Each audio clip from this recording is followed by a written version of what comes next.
இந்த மாடுகளை பொறுத்தவரைக்கும் ஆடுகளை பொறுத்த வரைக்கும் அது மனிதனுக்கு பயன் தர்ற காரணத்தினால அதை பெருக்குவதற்குரிய ஏற்பாடுகள்லாம் செய்யறான், வளர்க்கிறது அந்த தன்மையெல்லாம் இருக்குது. இப்ப முதலாவது விவசாயி பாதிக்கப்படுறது ஒண்ணு, மாட்டு இனமே அழிஞ்சு போய்விடும், மாட்டை யாருமே வளர்க்க மாட்டாங்க. அந்த ஒரு அடிப்படையில் பார்க்கும் பொழுது ஏற்கனவே விவசாயிகள் ரொம்ப பாதிக்கப்பட்டிருக்காங்க என்ற டெல்லி போராட்டத்தில் நம்ம பார்த்தோம். நிர்வாணமாக அந்த மக்கள் தங்களுடைய கொந்தளிப்பை எல்லாம் வெளிப்படுத்தினாங்க. இந்த பாதிப்புடைய அளவு அந்த அளவுக்கு. இப்படி ஒரு பாதிக்கப்பட்ட ஒரு சமுதாயமாக விவசாயிகள் இருக்கும் பொழுது அவங்களுக்கு இது ஒரு மரண அடியாக இது அறிவிப்பு இருக்கிறது. ஒண்ணு. இரண்டாவது எடுத்துக்கொண்டீர்களேயானால் இந்த மாட்டு இறைச்சியை மாட்டு அறுக்கிற காரணத்தினால அது தொடர்பான தொழில்கள் ஏராளமா இருக்கிறது. இப்ப தோல் பதனிடுதல், அதை உடைகள் அசூவாக பெல்ட் இந்த மாதிரியான பொருள்களா தயாரிக்குதல், அது வெளிநாட்டுக்கு ஏற்றுமதி செய்தல் என்று இது தொடர்ந்து பல தொழில்கள் இருக்கிறது. இப்ப மாட்டு அறுக்கக்கூடாதுன்னு சொல்லும்போது தோல் கிடைக்காது. தோல் கிடைக்கல போது அதன் மூலமாக வரக்கூடிய ஏராளமான அந்நிய செலாவணி நாட்டுக்கு கிடைக்காது. பெரிய பணவீக்கத்தில் போய் நாடு விழுந்துடும். அதெல்லாம் இறக்குமதி செய்யணும். நம்ம அந்நிய செலாவணியாக அந்த தேவைகளுக்கு பயன்படுத்தணும். இந்த தோல் தொழிலில் ஈடுபடக்கூடிய பல்லாயிரக்கணக்கான பேர் வேலை இழப்பாங்க. மாற்று வழி என்ன உங்களுக்கு? விவசாயிக்கும் மாற்று வழி இல்லாம போகுது. விவசாயம் தண்ணி அந்த அரிசி பருப்பு கூட விளைக்க முடியாத அளவுக்கு அந்த தட்டுப்பாடுல வர இருக்குது. இப்ப இரண்டாவது பாதிப்பு வரும்போது அவங்களுக்கு எந்த விதமான ஒரு மாற்று ஏற்பாடு இல்லாம இருக்கிறது. அடுத்து இந்த தோல் தொழிற்சாலையை வச்சு நடத்தக்கூடிய நிறைய தொழில்கள் பாதிக்கப்படும். பல லட்சக்கணக்கான பேர் வேலை இழக்கக்கூடிய ஒரு வாய்ப்பு ஏற்படும். அதுபோக இந்த காய்கறிகள் இது பொருட்கள்லாம் விலைவாசி ஏறும். இப்ப எல்லாருமே அதை நோக்கி திரும்புவாங்க. இப்ப ஏன்னா ஆட்டிறைச்சி வாங்கி சாப்பிட முடியாத அளவுக்கு விலை இருக்கிறது. ரொம்ப வசதி உள்ளவங்க தான் செய்வாங்க. நடுத்தரமானவர்கள் எப்போது தான் சாப்பிட முடியும். இந்த மாட்டு இறைச்சியை பொறுத்த வரைக்கும் ஆட்டு இறைச்சியில பாதிக்கும் குறைவாக அந்த விலை இருக்கிறதுனால வாரத்துக்கு ஒரு தடவை 10 நாளைக்கு ஒரு தடவை அந்த மாமிசம் சாப்பிட விரும்பும் பொழுது அதை சாப்பிட்டவங்க எல்லாம் இப்ப ஆட்டு இறைச்சி போக முடியாது. அவங்களுடைய பொருளாதாரம் அதுக்கு இடம் கொடுக்காது. அப்ப அவங்க என்ன செய்வாங்கன்னா அந்த தாவரம் காய்கறிகள் அதை நோக்கி திரும்புவாங்க. அதனுடைய விலை அதிகமாகும். காய்கறிகளுடைய விலை அதிகமானா இதனால் பாதிக்கப்படுறது காய்கறி தான் சாப்பிடுவாங்க, அவங்களும் பாதிக்கப்படுறாங்க. இப்ப இது ஒட்டுமொத்தமாக மாமிசம் சாப்பிடுபவர்கள் மட்டும் இல்லாம மாமிசம் சாப்பிடக்கூடாதுங்கிற கொள்கையில் உள்ளவங்களையும் சேர்த்து உடனடியாக தெரியாது. ஏன் இப்படி அமைதியா இருக்கிறாங்கன்னு கேட்டா நாளைக்கு விலைவாசி ஏறாது. இதனுடைய ரிசல்ட் இந்த விவசாயிகள் பாதிக்கப்படுவது ஒரு 6 மாசத்துக்குள்ள எல்லாமே பளிச்சுன்னு வெளியே தெரிய ஆரம்பிக்கும். அப்ப நாட்டினுடைய பொருளாதார வீழ்ச்சியும் தெரிய ஆரம்பிக்கும். அப்ப அந்த கொந்தளிப்பு தெரியும் போதுதான் பெரிய புரட்சி வெடிக்கும். விளங்காம ஒரு அறிவற்ற ஒரு செயலை செஞ்சிருக்கிறாங்க. அதுபோல இதுக்கு என்ன பின்னணி என்று சொன்னால் அவங்க அந்த ஓட்டு அரசியலுக்கு இந்த மாடை ஒரு புனிதமானதுன்ற மாதிரி ஒரு கருத்துருவாகத்தை உண்டாக்கி வச்சுட்டாங்க. அது இந்து மதத்தில் இல்லாது. இந்து மதத்தில் அப்படி மாடு ஒரு புனிதமானது சொல்லப்படவே இல்லை. மாடு சாப்பிடக்கூடிய யாகங்கள்லாம் இந்து மதத்தில் இருக்கிறது. விவேகானந்தருக்கு மேல ஒரு இந்து பார்க்க முடியாது. அவர் மாட்டு சாப்பிடாதான் இந்து இல்லைங்கிறாரு. அப்ப அந்த மாதிரி இந்து மதத்துல மாடு சாப்பிடுவது குற்றமாக சொல்லப்படல, சாப்பிடுறது நல்லது, யாகத்தின் மூலமாக அதை அறுத்து வேக வச்சு சாப்பிடுறது என்பது ஒரு கொள்கையா வச்சுட்டு இருந்தாங்க. பிற்காலத்துல மிக மிக பிற்காலத்துலதான் இதுக்கு தெய்வங்கள்லாம் அந்த பசுவுல குடி இருக்குங்கிற மாதிரி ஒரு கருத்துவாதத்தை உண்டாக்கி அந்த ஒரு நம்பிக்கை உண்டாக்கிட்டாங்க. அவங்க என்ன சொல்றாங்க, இந்து மதத்தை சேர்ந்தவர்கள் அந்த இருக்கிறவங்க எல்லாம் மாடு என்பது ஒரு தாய் மாதிரி, அது நமக்கு பால் தருது, பேணி காக்குது, தாய்க்கு பால் தர முடியல, மாட்டுப்பாலை வீட்டு குழந்தைகளை காப்பாற்றுறாங்க. ஆனால் ஒரு தாய் முதியவள் ஆனாலும் எப்படி அவளை கொல்ல முடியும், அதே போல அந்த பசுமாடு எங்களை காப்பாற்றுகிறது, அதை கொல்லக்கூடாதுன்ற முன்னுதாரணம் சொல்றாங்க. நீங்க எப்படி பாக்குறீங்க அதை? அதாவது மாடு பால் தர்ற மாதிரி தான் எருமையும் பால் தருது இல்லையா? அப்ப எருமை பால் தரதுனால தாயாயிராது. மாட்டுல இருந்து பால் அது தரல, நம்ம தான் கறந்து குடிக்கிறோம். நமக்காக வேண்டி அது அந்த பால் சுரக்குது. அது கன்றுக்காக வேண்டி சுரக்கிற ஒரு பாலை நம்ம ஏமாத்தி கன்றை முட்டை விட்டு அது பால் சுரந்தவன கட்டி போட்டுட்டு அதுக்கு பின்னாலே பருத்தி கொட்டையும் கொடுத்துட்டு நம்ம ஏமாத்தி தான் அந்த பாலை குடிக்கிறோமே தவிர நீங்க எல்லாம் நல்லபடியா இருக்கீங்கன்னு அந்த மாடு என்ன செய்யல, நமக்கு பாலை தரல. மனிதனுடைய நன்மைக்காக வேண்டி எல்லா பிராணிகளும் படைக்கப்பட்டிருக்கு என்பது இஸ்லாமிய நம்பிக்கை அறிவுபூர்வமா அதுதான். மனிதனுக்கு நன்மை தரக்கூடியதுங்கிற வகையில் அது உள்ளது. அப்ப மாடு பால் தருதுன்ற காரணத்தினால அது வந்து ஒரு தாயின்னு சொல்வதாக இருந்தால், அப்ப எருமையில எருமை பால் குடிச்சு வளர்றவங்க இருக்காங்கல்ல, அதெல்லாம் அதிகமாக பால் சுரக்கக்கூடியதா இருக்கிறது, அதை இவங்க தாயின்னு சொல்ல மாட்டேங்கிறாங்க. அது போக இந்த ஜெர்சி பசு இருக்குல்ல, 50 மாட்டுடைய பாலை ஒரு ஜெர்சி பசுல கறக்கலாம், அதையும் தாய்க்க மாட்டேங்கிறாங்க. ஜெர்சியின பசு, கலப்பின பசு இருக்கு இல்லையா, இதுல வந்து 200 லிட்டரு 60 லிட்டர் கறக்கிற பால் மாடுகள்லாம் இருக்கிறது. இவங்க 2 லிட்டர் 1 லிட்டர் தான் கறப்பாங்க. அப்ப அந்த மாதிரி நிறைய பேருக்கு கொடுக்கணும், அதை தாய்க்க மாட்டேங்கிறாங்க. அப்ப பால் கொடுக்கறதுனால தாய் என்பது வந்து முதல்ல அது மடமை, பெத்தாதான் தாய். பால் பெத்துட்டு பால் கொடுக்காட்டாலும் அவ தாய் தான். பாலை சுரக்கலண்டாலும் அவதான் தாய். பால் கொடுத்துறது உணவு சம்பந்தப்பட்ட விஷயம்.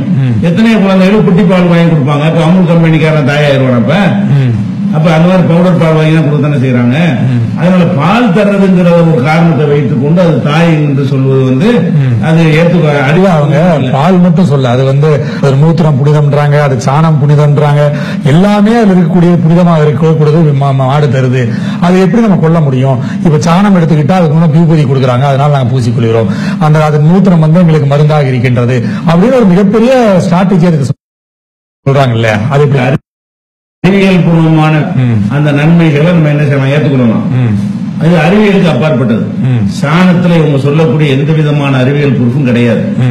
மாட்டு மூத்திரத்துல எல்லா மூத்திரத்திலும் உள்ளக்கூடிய தன்மைகள் தான் மாட்டு மூத்திரத்தில் இருக்கே தவிர அதுல இவங்க சொல்லக்கூடிய மாதிரியான ஒரு நம்பிக்கை எல்லாம் கிடையாது. நம்பிக்கை அடிப்படையில் குடிச்சிட்டு இருக்கிறாங்க. அந்த நன்மையெல்லாம் ப்ரூஃப் செய்யப்பட்ட விஷயம் இல்ல. அது உண்மையா இருந்தால் மாட்டு இனத்தை அழிக்கிற வழியில பாக்குறாங்க. இப்ப இந்த உத்தரவு வந்து மாட்டை காப்பாத்தாத, எல்லா விவசாயம் மாடு வேணாலும் விட்டு ஓடி போயிருவானே. அப்ப மாடு மனிதன் வளர்க்காட்டி மாடு கிடைக்க அரிதான ஒரு குழந்தை. இன்னொரு விஷயம் சொல்றாங்களே, நாங்க கண் கண்ட தெய்வமா பாக்குறது கோமாதா, அதனால 30 தெய்வங்களும் அந்த பசுமாட்டுல இருக்குன்னு அந்த படம் எல்லாம் கூட நீங்க பாத்துக்க கூட சந்தர்ப்பம் இருக்கும். ஆனா அந்த படத்தை நாங்க வழிபடும் போது, ஒரு மாட்டை வழிபடும் போது, ஒரு மகாலட்சுமியை வழிபடும்போது நாங்க வழிபடுறோம். அதை கொள்ளுவது எங்களுக்கு வந்து மனதை பாதிக்கக்கூடியது. அது மட்டுமல்ல, தமிழகத்திலே மாடு சாப்பிடும் ஒரு பழக்கம் அதிகமாக கிடையாது. அதை வந்து வலியுறுத்துற மாதிரி இருக்கு போன்ற விஷயம். ஆனால் அது கொள்வதில் வந்து தவறு இருக்கிறதுன்னு சொல்றாங்க. நீங்க எப்படி பாக்குறீங்க? இல்ல, அதாவது நம்ம தெய்வமா பாக்குறதுங்கிறத வச்சுக்கிட்டீங்கன்னு சொன்னா நீங்க நிறைய விஷயங்களை தெய்வமா பாக்குறீங்க. இப்ப சேவல் இருக்குது, கோழி சாப்பிடுறீங்க, அதுவும் தெய்வம் தான். ஏன்னு கேட்டா அது வந்து முருகனுடைய சேவல் அதுக்கு பேர் இருக்கிறது. அதனால ஒவ்வொருத்தர் கிளம்பி என்ன செய்வாரு, சிக்கன் எல்லாம் சாப்பிடக்கூடாது, அது எங்க தெய்வத்தினுடைய இதா இருக்குன்னு அவர் நாளைக்கு சொல்லுவாரு. பன்றி சாப்பிடுறாங்க கிறிஸ்தவ மக்கள், அவங்க எல்லாம் வேற சமுதாயம் எல்லாம் சாப்பிடுறாங்க. அதுக்கு என்ன செய்வாங்கன்னா, பெருமாள் வந்து வராக அவதாரம் எடுத்திருக்காரு, அது பெருமாளுடைய அவதாரத்துல ஒண்ணு பன்றி, அதனால பன்றியை சாப்பிடாதீங்க அப்படின்னு நாளைக்கு சொல்லுவாங்க. ஒண்ணும் நெஞ்சாது. கடைசியில் எல்லாமே புனிதமாக கருதுவார்கள். ஆனால் வேப்ப மரத்தை கூட புனிதமாக கருதுற மாதிரி தாவரங்களையும் நாளைக்கு ஒருத்தர் புனிதமா கருதுவான். புடலங்கா புனிதமா, புடலங்கா சாப்பிட முடியாது. இல்ல, அதெல்லாம் இருக்கு. பலரும் எனக்கு தெரிஞ்சு புடலங்கா சாப்பிட மாட்டாங்க. ஏன்னா அது வந்து பாம்பின் அம்சம்ன்றாங்க. பல பேர் சேவல் சாப்பிட மாட்டாங்க. நீங்க சொன்ன மாதிரி இது முருகன் அம்சம்ன்றாங்க. அதனால வந்து பலரும் அந்த இதெல்லாம் வச்சுருக்காங்க. அவங்க நம்பிக்கை அவங்களுக்கு வச்சுக்கணுமே தவிர அந்த சின்ன மைக்ரோ அளவில் உள்ள அந்த நம்பிக்கையை அனைவருமே எப்படி திணிக்கிறது. நினைக்கக்கூடியவர்கள் ஜாஸ்தியா, அதுக்கு மாற்றம் உள்ளவங்க ஜாஸ்தியா, மாற்றம் உள்ளவங்க ஜாஸ்தி. சிக்கன் இன்னைக்கு வந்து அந்த அளவுக்கு விற்பனையாகி கொண்டிருக்கிறது. நீங்க நினைக்கிற மாதிரி உள்ளவங்க அவங்களுக்கு விருப்பம் இல்லாட்டி சாப்பிடாம இருக்க யாரும் வாயில வச்சு திணிக்கலையே, அவங்கள நம்ம கட்டாயப்படுத்தலையே. அவங்க தாராளமா சாப்பிடாம இருக்கலாம். அவங்க நம்பிக்கை இப்படி நடந்து கொள்வதற்கு தடை இல்லை. அவங்க வீட்டு கோழியை கொண்டாந்து அடுத்து சாப்பிடுறத கூட அவங்க கேள்வியாக்கலாம். அவங்களுக்கு நம்ம காசை கொடுத்து நம்ம வாங்கி நம்ம சாப்பிடுறோம் என்றால் இது எப்படி அவங்க நம்பிக்கையை பாதிக்கும்? அவங்க நம்பிக்கை அவங்களோட வச்சுக்க வேண்டியதான. ஒரு நாட்டுடைய சட்டமா எப்படி ஆகும்? அவர்கள் அளவுக்கு என்ன வேணாலும் செஞ்சுட்டு போலாம், எதை வேணாலும் சாப்பிடலாம், எதை வேணாலும் சாப்பிடக்கூடாது என்று அவங்க முடிவெடுப்பதை நம்ம குறைய சொல்லல. இந்துக்கெல்லாம் கண்டிப்பா மாடு சாப்பிடணும் நம்ம ஏதாவது சொல்றோமா? இல்ல. உங்களுக்கு பஸ் தாயார் நினைக்கிறீங்களா, தாயை தாராளம் நினைச்சிட்டு போங்க, எங்களுக்கு ஒண்ணும் இல்ல. அதை நாங்களும் அப்படி நினைக்கணும்னா எப்படி அர்த்தமாகும்? எங்களுக்கு மிருகத்தை மிருகம் பார்க்கணும், அதுக்கு மேல அதுல ஒரு தாய் தன்மை எதுவுமே கிடையாது. நம்ம கறந்து பால் குடிக்கிறது தவிர அது ஒரு தன்மையும் கிடையாது. இன்னும் சொல்ல போனா மத்த பட்டையெல்லாம் போனீங்கன்னா ஆட்டுலயே 2 லிட்டர் 3 லிட்டர் பால் இருக்கக்கூடிய ஆடுகள்லாம் இருக்குது. ஆட்டுப்பால் காந்தியா ஆட்டுப்பால் குடிச்சா அவர் வாழ்ந்தாரு. அப்ப ஆட்டையும் தாயின்னு சொல்லுவாங்க. நாளைக்கு சொல்ல மாட்டாங்கன்னு சொல்ல முடியுமா? ஆட்டுப்பால் ரொம்ப சத்து உள்ளது, மாட்டுப்பாலோட சிறந்ததுன்னு சொல்றாங்களே. நாளைக்கு ஆடும் அறுக்க கூடாது, அதுவும் எங்களுக்கு தாய் தான், சின்னம்மான்னு சொல்லுவாங்க நாளைக்கு. அப்ப என்ன பண்றது? இப்ப நீங்க சொல்றீங்க இது மாதிரி எதிர்காலத்துல இது மிகப்பெரிய பாதிப்பை ஏற்படுத்துன்றீங்க. டிமானிட்டைசேஷன் வரும்போது இதான் சொன்னா பாதிப்பு ஏற்படும் பெரிய எந்த பாதிப்பும் இல்ல. இப்ப மக்கள் அதை மறந்தே போயிட்டு அடுத்த கட்ட நடவடிக்கை பத்தி யோசிக்க ஆரம்பிச்சிட்டாங்க. அதனால டிமானிட்டைசேஷன் மாதிரி இதுவும் சில காலத்துல சில நாட்கள்ல மறந்து ஒருவேளை பாதிப்பே இல்லாம போயிடுச்சு என்ன பண்ணுவீங்க? அதாவது இந்த பண மதிப்பு இழப்பு இருக்குதுல்ல, அது பாதிப்பு இல்லைங்கிறது பொய். பச்சையா பாதிப்பு பல லட்சம் கோடி இது பிரிவாயிருக்கு. இன்னைக்கு இழப்பு ஏற்பட்டிருக்கு. வேலையில்லாத சுந்தர் பிச்சை கூகுளுடைய அந்த மேனேஜர் சுந்தர் பிச்சை என்ன சொல்றாரு, சிஇஓ என்ன சொல்றாருன்னு கேட்டா, நாடு ரொம்ப வேலையில்லை அகல பாதாளத்தை நோக்கி போய் கொண்டிருக்கு, நான் அரசியல் பேசல ஆனா ரொம்ப கவலைப்படுறேன்னு சொல்லி சொல்றாரு. அவங்க ஆய்வு பண்ணக்கூடிய ஆட்கள். அப்ப இந்த பண மதிப்பீடு மக்கள் மறந்துட்டாங்கிற விஷயம் வேற. அவங்களுக்கு ரூபாய் செல்ற காசு கிடைச்சோம் போயிடுறாங்க. அந்த அடிப்படையில வேண்டா நீங்க சொல்ற சரியா இருக்கலாம். அதனால் ஏற்பட்ட கேடு, தொழிற்சாலைகளுக்கு ஏற்பட்ட பாதிப்பு, வெளிநாட்டுக்காரர்கள் அஞ்சக்கூடிய ஒரு நிலைமை, அது மாதிரியான பல தொழில்களை முடங்கி விட்டதை பார்க்கணும். இன்னைக்கு பல தொழில்களை அவங்க ஒன்றும் செய்ய முடியாம எல்லாமே நீங்க டிஜிட்டல் மணி தான் நீங்க பார்க்கணும்னு சொன்ன பிறகு நிறைய தொழில் ஐடிலாம் சம்பளத்தை குறைச்சு விட்டாங்க. அந்த மாதிரியான ஒரு நிலைமைகள் எல்லாம் எல்லாத்தையும் நீங்க கணக்கில் அப்படி கொண்டு வரும் பொழுது நிறைய வகையில பாதிப்பு ஏற்பட்டுச்சு. பணப்புழக்கம் குறையும் பொழுது அது பாதிப்பு கண்டிப்பா இருக்கிறது. இப்ப நீ ஒரு கொத்தனார் போய் கேட்டீங்கன்னு சொன்னா அவர் 25 நாளைக்கு வேலை பார்த்தவர் இன்னைக்கு 15 நாளைக்கு தான் வேலை பார்க்கிறாரு. சில பகுதியில் 10 நாளைக்கு தான் ஒரு வேலை கிடைக்குது. கட்டுமான பணி இல்ல. உதாரணத்துக்கு சொல்றேன். அப்ப ஒவ்வொரு துறையிலையும் இந்த பண மதிப்பீட்டினால பாதிக்கப்பட்டு இருக்கிறாங்க. மக்களுடைய தன்மை என்னன்னு கேட்டா கொந்தளிக்கிற தன்மை இந்தியாவில் கிடையாது. அதனால 800 வருஷம் ஒரு அடிமை நாடு அந்த நாடு இருந்துச்சு. ஒரு எல்லை மீறும் போதுதான் ஒரு போராட்டத்தில் இறங்கி இருக்காங்களே தவிர ஸ்டார்டிங்ல இறங்கி எதிர்க்க மாட்டாங்க. யார் வேணாலும் இந்த நாட்டு ஆளலாங்கிற அளவுக்கு தான் இந்த நாட்டு மக்களுடைய ஒரு பழக்கம் இருக்கிறது. அதனால மௌனமா இருக்காங்களே தவிர இது நன்மை ஒத்துக்கிட்டாங்கன்னு கிடையாது. நன்மை இல்ல. இந்த வேலையில்லா திண்டாட்டம் எல்லாம் போறப்போ உங்களுக்கு தெரியும். நாட்டினுடைய வளர்ச்சி, அவங்களுக்கு சம்பளம் கொடுக்க முடியாத ஒரு நிலையெல்லாம் அரசாங்கத்துக்கு நிச்சயமா ஏற்படும் இவங்க போற போக்குனால. அதனால பண மதிப்பு இழப்பினால ஏற்பட்ட பாதிப்புகள் கொஞ்ச நஞ்சம் கிடையாது. அதுக்கு நிகராக இதெல்லாம் ஏற்படும். அதே மாதிரி இப்ப பாத்தீங்கன்னா இந்த ஏற்றுமதியில இப்ப பல்வேறு நிறுவனங்கள் சொல்லுவாங்க. அல் கபீர் நிறுவனம் முக்கியமா சொல்றாங்க. ஆனா அவரெல்லாம் ஜெயினர்கள் போன்றவர் தான் பேரை மாற்றியே ஏற்றுமதி செய்கிறார்கள். அவர்கள் உதவுவதற்காக தான் இது போன்ற விஷயங்கள். ஏற்றுமதி விஷயத்துல பெருசா இந்த மாட்டு இறைச்சியை பற்றி அவர் எதுவுமே சொல்லல.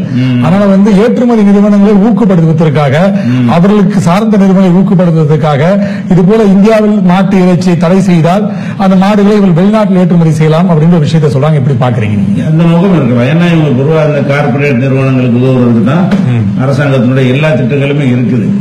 இந்த பண மதிப்பிழப்பு விஷயத்துல கூட என்ன செஞ்சாங்கன்னா பல கோடிகள் கடன் வச்சவர்களுக்கு தள்ளுபடி பண்ணாங்க. சின்ன சின்ன ஆட்கள்கிட்ட தான் போய் டிராக்டர் பிடிக்கிட்டு வர்றது, இந்த மாதிரி விவசாயிகள்ட்ட தான் எல்லாம் பண்ணாங்க.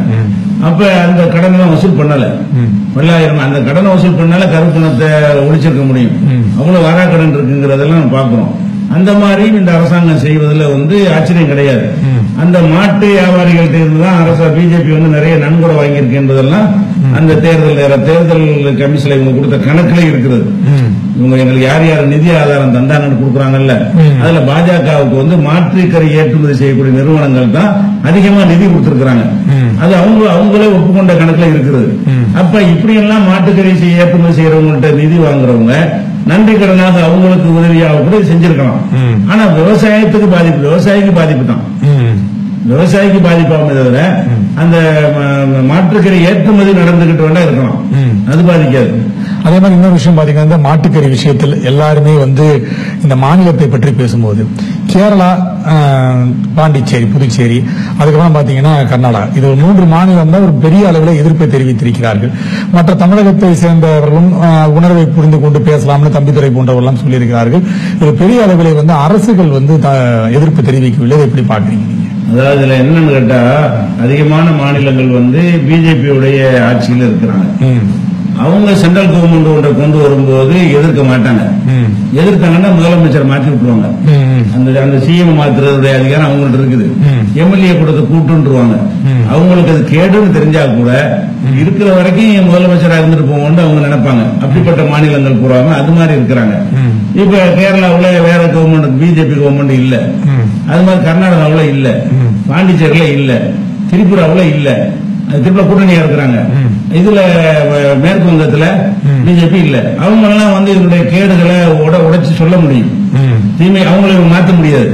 அவங்கள்ட்ட எங்களுடைய ஆதிக்கம் செலுத்த இயலாதுங்கிற காரணத்தினால அவங்க என்ன செய்யறாங்கன்னா, இது உணவு வந்து மாநில அரசு பட்டியலில் இருக்குது, இது நீங்க சட்டம் கொண்டு வந்தாலும் எங்க மாநிலத்தை கட்டுப்படுத்தாத, உணவு மாட்டை உணவா சமைத்து கொள்வதா இல்லையா என்பதை ஒட்டகத்தை எடுத்துக்கிட்டீங்கன்னு சொன்னா சில மாநிலங்கள்ல வந்து உணவா உட்கொள்ளக்கூடாதுன்னு சட்டம் ஏற்கனவே இருக்குது.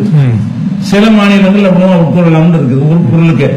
அப்படி உணவுப் பொருளை சேர்க்கிறதா இல்லையா என்பதை வந்து மாநில அரசாங்கங்கள் வந்து அவங்க தகுந்தவாறு சட்டசபையில சட்டம் இயற்றி அதுல சேர்த்துக்கலாம் நீக்கிக்கலாம் இருக்குது. அப்ப சென்ட்ரல் கவர்மெண்ட்ல வந்து மாட்டை வந்து நீங்க அத உணவுப் பொருளை சேர்த்து அறுக்கக்கூடாதுன்னு சொன்னீங்கன்னா நாங்க எங்க ஸ்டேட்ல செய்வோம் சொல்வதற்கு அதிகாரம் எங்களுக்கு இருக்குது மாநில அரசாங்கத்துக்கு. அந்த கிரவுண்ட்ல அவங்க எதிர்த்து இன்னொரு சட்டத்தை கொண்டு வந்து இங்கே அந்த சட்டத்தால் பாதிப்பு வராத அளவுக்கு என்ன செய்யலாம், பாதுகாத்துக் கொள்ள முடியும். தமிழ்நாட்டில ஏன் அவங்க செய்யலன்னு கேட்டா, இவங்க வந்து ஒரு ஜெயலலிதா போல ஒரு கருணாநிதி போல தனி செல்வாக்கு உள்ள ஒரு ஆட்சி இப்ப இல்ல. அவங்களுக்கு நாளைக்கு நின்று மக்கள்கிட்ட ஜெயிச்சு வர்றதுக்கு ஒரு ஃபேஸ் அவங்களுக்கு இல்ல. அப்படிங்கும் போது இப்ப கலைச்சு விட்டாங்கன்னா என்ன ஆகுது, அவங்க நினைச்சா கலப்பாங்க, கலைச்சா கூட எதிர்ப்பு போற அளவுக்கு ஒரு வீரியம் எல்லாம் கிடையாது. அப்ப அரசாங்கத்தை கலைச்சு விட்டுருவாங்க என்ற ஒரு இயற்கையான ஒரு பயத்தினால இது எல்லாரும் அந்த பதவி ஆசையில் உள்ள யார் நீங்க இருந்தா நான் இருந்தாலும் ஆட்சியை தக்க வைக்கிறது தான் ஃபர்ஸ்ட் விஷயமா யோசிப்போம். ரெண்டாவது நிலைமை அதுக்கப்புறம் தான். இப்ப ஆட்சியே இருக்குமா இல்லையாங்கிற ஒரு நிலைக்கு ஒரு மிரட்டினா அவங்க மிரண்டுருவாங்க. அதனால தமிழ்நாட்டில் வந்து அது அவங்களுக்கு உடன்பாடுகள் அவங்களுக்கு தெரிகிறது, மக்கள் கொந்தளிப்பு அவங்க பாக்குறாங்க. தமிழ்நாட்டுல விவசாயிகள் எல்லாம் கொண்டு போய் என்ன செய்யறாங்கன்னா மாட்டை கொண்டு போய் ஆடி ஒப்படைச்சிருக்காங்க. எங்களுக்கு விற்க முடியாத மாடு தேவையில்லை, முந்த நாள் எங்களுக்கு எடுத்துட்டு காசை கொடுன்னு சொல்லி கேட்டிருக்காங்க. நாங்க ஒண்ணு சந்தையில் விற்க முடியாது, மாடை எங்களுக்கு வேணாம் அப்படிங்கிற கொந்தளிப்பு எல்லாம் இங்கதான் ஏற்படுகிறது. நீங்க சொன்னபடி மற்ற வழக்கெல்லாம் சும்மா இருக்கிறாங்க. இங்கதான் மாணவர் போராட்டத்தில இருந்து எல்லா கட்சியும் போராடும் போது இவங்க தான் அதிகமா குரல் கொடுக்கணும். தமிழ்நாட்டு அரசாங்கம் தான் இதை நாங்கள் ஏற்றுக்கொள்ள மாட்டோம்னு சொல்லணும். சொன்னாங்கன்னா அடுத்த நிமிஷம் தான் கலைச்சு விட்டுருவாங்க. கவர்மெண்ட் டிசால்வ் ஆயிரும் அவங்க பயந்து கவர்னர் ஆட்சியில வந்து கொண்டு வந்துருவாங்க, நம்ம ஆட்சி நடத்த இயலாதுன்ற ஒரு பயத்தை உண்டாக்கி இவங்களை அமைதியாக வச்சிருக்கிறாங்க. அதனால அவங்க செய்ய மாட்டாங்க. ஏற்கனவே உங்களுக்கு வந்து இந்த ரம்ஜான் பக்ரீத்ல வந்து இந்த ஒட்டகத்தை வெட்டுவதற்கு உங்களுக்கு வந்து ஒரு தடையை விதித்திருந்தார்கள் கடந்த ஆண்டு. பல்வேறு சட்டத்திட்டங்கள்லாம் போட்டு அதை நடத்தவே முடியாத மாதிரி ஒரு விஷயம் இருந்துச்சு. இப்ப மாடுக்கும் வந்து வெட்ட முடியாதுன்னு ஒரு பிரச்சனை. இப்ப ரமலான் நோம்பெல்லாம் உங்களுக்கு வந்து 7 பங்கு நினைக்கிறேன், 7 பங்கு அதெல்லாம் சொல்லப்படுற விஷயத்துல வந்து இப்ப மாடு ஒன்று இருக்கிறது. இப்ப இந்த ரமலான் காலத்துல இது தடை விதித்திருப்பதால இது எது போன்ற விஷயத்துல நீங்க வந்து பேஸ் பண்ணி இந்த போராட்டத்தை உடைக்க போறீங்கன்னு நினைக்கிறீங்க சட்டத்தை? இது நாங்க இதுல எப்படி பாக்குறோம்னு கேட்டா, இது முஸ்லீம்களுடைய பிரச்சனையா பாக்குறதையே நாங்க வந்து கவலைப்படுறோம். எங்களுக்கு ஒரு சின்ன அளவுலதான் எங்களுக்குடைய பாதிப்பு அதில் இருக்குது. ஒட்டுமொத்த மக்களை பாதிக்கிற ஒரு மேட்டிருக்கும் போது எல்லா மக்களும் இதை எதிர்க்கிற ஒரு விஷயம் இது. விவசாயி பாதிக்கப்படுவான், விலைவாசி ஏறதுனாலும் நாடு பாதிக்கப்படும், நாட்டினுடைய அத்தியாவசியமான தேவைகளுக்கு நிதி ஆதாரங்கள் இல்லாம போயிடும், பலவிதமான கேடுகள் வேலையில்லா திண்டாட்டம் ஏற்படும். இப்படியான ஒரு விஷயத்தை வந்து இது முஸ்லீம்கள் மட்டும் அதை பார்க்கணுங்கிற மாதிரி விட்டுட்டாங்கன்ற மாதிரி எனக்கு கவலை இருக்குது. இது முஸ்லீம் மேட்டரே இல்ல. எங்களை பொறுத்த வரைக்கும் ஆடு மாடு ஒட்டகம் இந்த மூன்றையும் இறைவனுக்காக பலி கொடுத்து அதை நாங்களும் சாப்பிடலாம் தர்மம் செய்யலாம் இருக்கிறது. அது மூணுல எதை வேணாலும் நான் கொடுத்துக்கலாம். ஒட்டகம் இல்லாட்டி மாட்டை கொடுக்கும், மாடு இல்லாட்டி ஆட்டையும் கொடுக்கும். அதுவும் இல்லாட்டா கூட இல்லைன்னா எங்களுக்கு இறைவன் கேள்வி கேட்கப்படுறது இல்ல. எங்களுக்கு மத ரீதியான விஷயங்களை பொறுத்த வரைக்கும் சக்திக்கு உட்பட்டு தான் எங்களுக்கு இறைவன் கடவுள் வந்து எங்களை கேள்வி கேட்பார். அதான் இஸ்லாமிய அடிப்படை. எங்களுக்கு வந்து இப்ப மாட்டே அறுக்கக்கூடாது அப்படி இல்ல கிடைக்காத நிலை ஏற்படுத்தினான்னு வைங்க, அப்ப இறைவன் கேட்க மாட்டாரு ஏன் மாடு கிடைக்கல, ஏன் நாங்க அறுக்கலன்னா கடவுள்கிட்ட குற்றவாளி ஆக மாட்டோம். எங்கள் மத ரீதியா எங்களை வந்து இவங்க அழிக்க நினைக்கிறாங்க, அதெல்லாம் அவங்கதான் தோத்து போயிருவாங்க. எங்க மதத்துல வந்து எல்லாத்துக்கும் வழிமுறை இருக்குது. அதனால அது பெரிய பாதி. எங்களுக்கு என்னன்னு கேட்டா, நோன்பு பெருநாள் ரம்ஜான் பெருநாளைக்கு மாடு பிரச்சனை வராது. ஹஜ்ஜி பெருநாள் பக்ரீத் வருதுல, இன்னும் 2 மாசத்துல வருது. அந்த பெருநாளைக்கு தான் குர்பானின்னு நாங்க அறுத்து ஏழைகளுக்கு நாங்க கொடுப்போம். ஆடுனா ஒரு குடும்பத்துக்கு ஒரு ஆடு அறுத்து கொடுப்போம். மாடு பெரிய பிராணியா இருக்கனால 7 பேர் ஒரு மாட்டை கூட்டா சேர்ந்துக்கலாம். நடுத்தர வர்க்கமா இருந்தாங்கன்னா ஒரு 7 பேர் கூட்டா சேர்ந்து ஒரு மாடை வாங்கி அதை அறுத்து ஏழைகளுக்கு விநியோகம் பண்ணிக்கலாம் அப்படிங்கிற மாதிரியான ஒரு நடைமுறை எங்க மார்க்கத்தில் இருக்கிறது. இப்ப ஒட்டகம் அது மாதிரி இருக்குது, 7 பேரும் சேர்ந்து கொடுக்கலாம். ஒட்டகத்தை தடை செஞ்சாங்கன்னு ஒரு பேச்சுக்கு அதை முயற்சி பண்ணி போராடி அதை வெற்றிக்கிற நாங்க பாடுபடுவோம். அதுவும் இல்லாம போனுச்சுன்னா மாட்டை கொடுப்போம். அதுவும் இல்லைன்னா ஆடு இல்லைன்னு போச்சுன்னு சொன்னா அதனால ஒன்னும் எங்களுக்கு குற்றம் வராது. நாங்க போராடுவோம், அதை எதிர்த்து போராடக்கூடிய வேலைகள்லாம் நாங்க செய்வோம். ஆனா மாடு கிடைக்காத ஒரு நிலையை ஏற்படுத்த முடியும். இருக்கிற மாடு அறுக்க வேணாம்னு சொன்னா மீறி அறுப்போம்.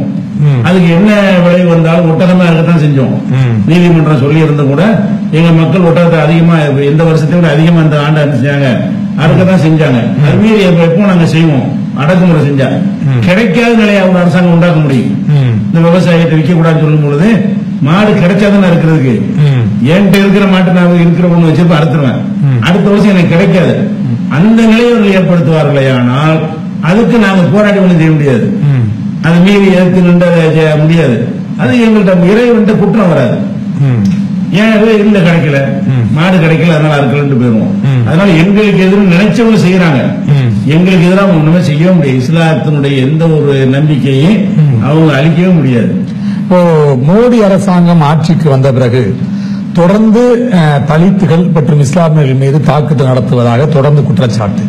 உதாரணமா பார்க்க போனீங்கன்னா அந்த மாட்டை வைத்திருந்தார் உத்தரப்பிரதேசிலே ஒருத்தர் கொல்லப்பட்டார், குஜராத்திலே தாக்கப்பட்டார்கள். அதுக்கப்புறம் முத்தலாக் விஷயம், அதுக்கப்புறம் இந்தி சமஸ்கிருத திணிப்பு, இப்போ மாடு விஷயம் போன்ற பல்வேறு விஷயங்கள் தொடர்ந்து மோடி அரசு இந்துத்துவாவை திணித்து வருகிறது என்று ஒரு கோட்பாடுடன் சொல்லப்படுகிறது. நீங்க எப்படி பாக்குறீங்க? அதாவது அவங்க திணிக்கத்தான் செய்யறாங்க. இந்த இந்துத்துவாவை திணிக்கிறதுல என்னன்னு கேட்டா இஸ்லாமியர்களுக்கு எதிரானதுங்கிற ஒரு கோணத்துல ஜெயிச்சுட்டு வர்றாங்க. ஆனால் இந்துத்துவாவுடைய முழு அர்த்தம் என்னன்னு கேட்டா அந்த உயர் சாதியை தவிர எல்லாரையும் அடக்கி ஆள்வதுதான் அதனுடைய இலக்கு. அதை நோக்கி போகும் பொழுது எல்லாருடைய புரட்சியாவது மாறும். இப்ப என்ன முஸ்லீமுக்கு எதிராக போறோமோ அவங்க நினைச்சிட்டு இருக்கிறாங்க. இது தலித்துக்கு எதிராக நீங்க சொல்லும்போது தலித்துக்கு எதிராக ஒரு கருத்துக்கு உருவாகிட்டு வந்திருக்கு. பிற்பட்ட மக்களுக்கு எதிரானது வந்துகிட்டு இருக்கு. விவசாயிகளுக்கு எதிரான ஒரு நிலைப்பாடு என்று வந்துகிட்டு இருக்கிறது. அவங்க முஸ்லீமை தனிமைப்படுத்தி எல்லாரும் இதை ஆதரிப்பாங்கன்னு அவங்க நினைக்கிறாங்க. இதுதான வர்ணாசிரமத்தை அவங்க தான் சொல்றாங்க. வர்ணாசிரமத்தை கொண்டு தீண்டத்தகாததான் சட்டப்பூர்வமாக்குனாங்கன்னா தீண்டாமை நாளைக்கு ஒழிப்பாங்க. அப்படித்தான் கடவுளை அப்படித்தானே படைச்சிருக்காருங்கிறாங்க. 4 விதமா கடவுள் படைச்சிருக்காருல. தலையில படைச்சவன் ஒருத்தன், வயிற்று தோல்ல படைச்சவன் ஒருத்தன், தொடையில பிறந்தவன் ஒருத்தன், காலில பிறந்தவன் ஒருத்தன். அந்த கடவுளுடைய 4 இடம் இல்லைன்ற உடனே பஞ்சமரண 5வது ஜாதி அவன் ஒருத்தன். இப்படி பிரிச்சு வச்சிருக்கிறாங்க. இதுதானே இந்து மதத்தினுடைய கொள்கை. இதை சட்டமாக்கினா என்ன ஏற்படும்? உயர் சாதியினர் மட்டும்தான் எல்லாத்தையும் வச்சிருப்பாங்க. எல்லாரும் தெருவில் வருவோம். அப்ப எல்லாரும் கொந்தளிச்சு வரும் பொழுது என்ன ஆகணும்? முஸ்லீமை காட்டி பயங்காட்ட முடியாது. முஸ்லீம் அடக்கிறோம்னு சொல்லிக்கிட்டு சில வேலைகளை செய்யறாங்க. இப்ப திருமண முத்தலாக் சட்டத்தை எடுத்துக்கொண்டோமே ஆனால் வேற வேற சமுதாயத்துக்குலாம் விவாகர சட்டம் இருக்குது. அதுல கை வைக்கணும்ல. இதுல வச்சு அதுல வைக்க வேண்டி வரும். வச்ச புரட்சி அங்க வரும். எல்லா இந்துக்களுக்கும் ஒரே சட்டமா இருக்கு திருமண சட்டம். எல்லா இந்துக்களுக்கும் ஒரே விவாகர சட்டமா இருக்கிறது. ஒவ்வொரு சமூகத்துக்கு ஒரு சட்டம் வச்சிருக்காங்க. அது சட்டப்படி அங்கீகரிக்கப்படும் எழுதி வச்சிருக்காங்க. இப்ப செட்டியாருடைய திருமணத்துக்கு முதலியார் திருமணத்துக்கு வித்தியாசம் இருக்கும். அவர் முறையெல்லாம் செய்வாரு, இவர் முறையெல்லாம் செய்வாரு. ரெண்டுமே ஏற்றுக்கொள்ளும். பாக பிரிவினையில வித்தியாசம் இருக்கிறது. அப்ப அரசியல் சட்ட புஸ்தகத்தில் என்ன எழுதி வச்சிருக்காங்கன்னு கேட்டா அந்தந்த வட்டாரம் நீண்ட காலம் சட்டம் எழுதுவதற்கு முன்னாடி வழக்கத்தில் இருக்குமே. ஆனால் அதுவும் சட்டம் எழுதி வச்சிருக்காங்க. இப்ப முத்தலாக்குங்கிற எடுத்துட்டாங்க. குடிவாள் பிடிச்ச மாதிரி தான் இதை கொண்டு வந்தாங்கன்னு சொன்னா இதை மட்டும் சொல்லி கொண்டு வரல. நீதிமன்றத்தில் அனைவருக்கும் பொதுங்கிற கொண்டு வரணும். அனைவருக்கும் பொதுன்னு வந்தா அப்ப ஐயருக்கும் செட்டியாரு முதலியாரு தலித்து எல்லாத்துக்கும் ஒரு சட்டம் கொண்டு வந்தா அது யாவும் நடக்குமாது? அந்த சமுதாய மக்கள் ஏத்துக்குவாங்களா? அப்ப அனைவரும் சேர்ந்து கொந்தளிக்கக்கூடிய வேலையை தான் இப்ப ஆரம்பிச்சிருக்கிறாங்க. அவங்க எங்களுக்கு எதிராக நினைத்துக் கொண்டிருக்கிறார்கள். இறைவன் அனைவருக்கு எதிராக அதை கொண்டு போய் அவர்களை முறியடிப்பான் என்று நாங்க நம்புகிறோம். இல்ல நீங்க தீண்டாமை பற்றி அதிகமாக இந்து மதத்தில் இருக்குதுன்னு சொன்னீங்க. இஸ்லாம் மதத்திலும் தீண்டாமை இருக்கின்றது. சில மசூதிகளே சில அனுமதிப்பது கிடையாது. போரா என்ற குஜராத்தில் இருக்கக்கூடிய இஸ்லாமியர்கள் பிற முஸ்லீம்களை மதிப்பதும் கூட கிடையாது என்ற குற்றச்சாட்டு எல்லாம் இருக்கு. இஸ்லாத்திலையும் தீண்டாமை இருக்குது. அதை எப்படி பாக்குறீங்க நீங்க? அதாவது 2 விஷயம் பார்க்கணும். இஸ்லாம் மதத்துல அப்படி இல்ல. ஒரு மதம் குர்ஆன், நபிகள் நாயகம் அவங்களுடைய அறிவுரை. இந்த 2லயுமே ஒரு தாய் தந்தைக்கு தான் எல்லாரும் பிறந்தீங்கன்னு சொல்லப்படுது. மார்க்கத்துல நீங்கள் எத்தனையா பிரிஞ்சு கிடந்தாலும் சரி எல்லாரும் ஒரு தாய் ஒரு ஜோடியிலிருந்து தான் மனித குலம் பல்கி பெருகியது. அப்ப பிறப்பின் அடிப்படையில ஒருத்தன் உசந்தவன் தாழ்ந்தவன் அந்த மாதிரியானது கிடையாதுங்கிறது எங்க மதத்தில் தெளிவா சொல்லப்பட்டிருக்கிறது. ஃபர்ஸ்ட் விஷயம். எங்கள்ல உள்ள சில பேர் அவன் அந்த பள்ளிக்கு வரக்கூடாது அந்த பள்ளியாசல் வரக்கூடாதுன்னு சொல்றாங்க. அவன் மதத்துக்கு அப்பாற்பட்டு நின்று செய்யறான். இருந்தாலும் அது தீண்டாமையில வராது. கொள்கை சார்ந்தவன் அவன் எதிர்க்கிறாங்க. உதாரணமா ஒரு குறிப்பிட்ட ஒரு கொள்கை சார்ந்தவன் ஒரு பள்ளிவாசல் வச்சிருப்பான். நாங்க வேற ஒரு கொள்கை சார்ந்த ஆளுக்கு போகும்போது நீங்க வராதுன்னு சொல்லுவோம். இல்லப்ப உங்க கொள்கையை நான் சேர்ந்துக்கிறேன் அப்படின்னு சொல்லி வந்துட்டு போட்டுருவோம். அதாவது பிறப்பால் என் மீது திரிக்கப்பட்டது இல்ல. அது நான் ஒரு கொள்கை, நீ ஒரு கொள்கை. இந்த கொள்கைக்கு நான் இந்த பள்ளிவாசலை கட்டியிருக்கிறேன், இந்த கொள்கை ஏத்துக்கிட்டா நீ வா, இந்த கொள்கை வேற கொள்கையில இருந்தா நீ அங்க போ. இப்படியான ஒரு பிரிவினையை அவங்க வச்சிருக்காங்க. இப்ப ஷியான்னு வச்சிருக்காங்க. நானும் ஷியான்னு போய் சேர்ந்துட்டேன்னா ஓகேன்றாங்க. ஷியாவை எங்கள்கிட்ட வந்து சேர்ந்துட்டான்னு சொன்னா ஓகேன்னு சொல்லிடுவாங்க. அப்ப ஒரு தலித்து வந்து ஐயர் ஆகுறன்னு ஒத்துக்குவாங்க. தலித்துல செய்யறாருன்னா நாளை வந்து ஐயர்ல சேர்ந்துக்கிறேன் சேர முடியுமா? நாடார் வந்து ஐயர் ஆக முடியுமா? அப்ப அதுதான் தீண்டாமைங்கிறது. தீண்டாமைன்றா மாத்த இயலாது. பிறப்புல உனக்கு சீல் வச்சா நீ இந்த அப்பனுக்கு ஆத்தாவுக்கு பிறந்தா நீ இதுதான், உன்னுடைய அந்தஸ்து ஏறவே ஏறாது. இதுதான் தீண்டாமை.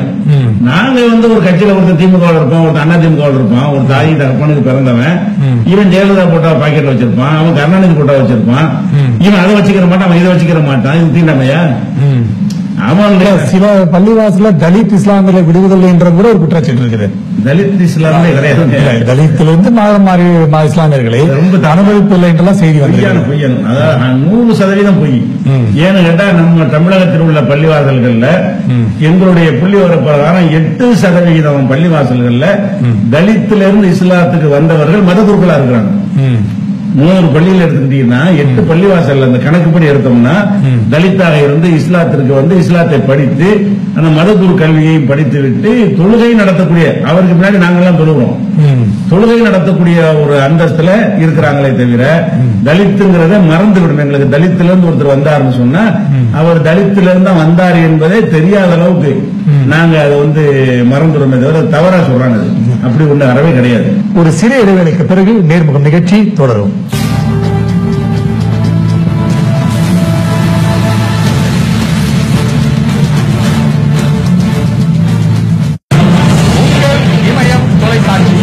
நாடு முழுவதும் நடைபெறுகின்ற அரசியல் நிகழ்வுகள்,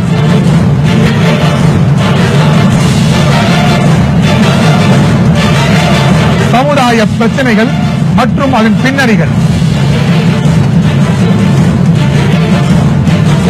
பொருளாதார வீழ்ச்சியும் அதன் எழுச்சியும்,